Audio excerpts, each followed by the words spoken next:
ನಿಮ್ಮ ಸಂಯುಕ್ತ ಸಂಖ್ಯೆ 31 ಆಗಿದ್ದರೆ, 31ನೇ ವಯಸ್ಸಿನಲ್ಲಿ ಕೆಲವು ಕಷ್ಟಗಳು, ದುಃಖದ ಘಟನೆಗಳು ಅಥವಾ ನಷ್ಟಗಳನ್ನು ಎದುರಿಸುವ ಸಾಧ್ಯತೆ ಹೆಚ್ಚು.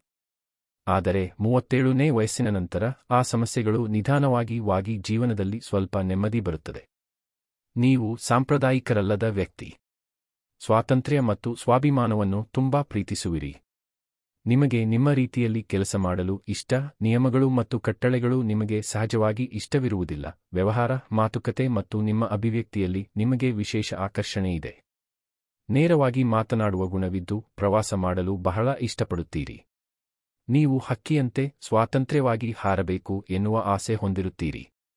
ಇತರ ಮಾತುಗಳಿಗಿಂತ ನಿಮ್ಮ ನಿರ್ಧಾರಗಳಿಗೆ ಹೆಚ್ಚಿನ ಬೆಲೆ ಕೊಡುವಿರಿ. ಈ ಸ್ವಭಾವದಿಂದ ಕೆಲವರು ಕುಟುಂಬ ಜೀವನವನ್ನು ಬಿಟ್ಟುಬಿಡುವ ಪರಿಸ್ಥಿತಿಗೂ ತಲುಪಬಹುದು. ಅದೇ ರೀತಿ ನಿಮಗೆ ಯೋಗ, ಅಧ್ಯಾತ್ಮ, ತಂತ್ರಮೃಗಶಾಸ್ತ್ರ ಇತ್ಯಾದಿ ವಿಷಯಗಳ ಮೇಲೂ ಸ್ವಾಭಾವಿಕ ಆಸಕ್ತಿ ಇರುತ್ತದೆ. ಇವು ಜೀವನಕ್ಕೆ ಆಳವಾದ ಅರ್ಥವನ್ನು ನೀಡುತ್ತವೆ.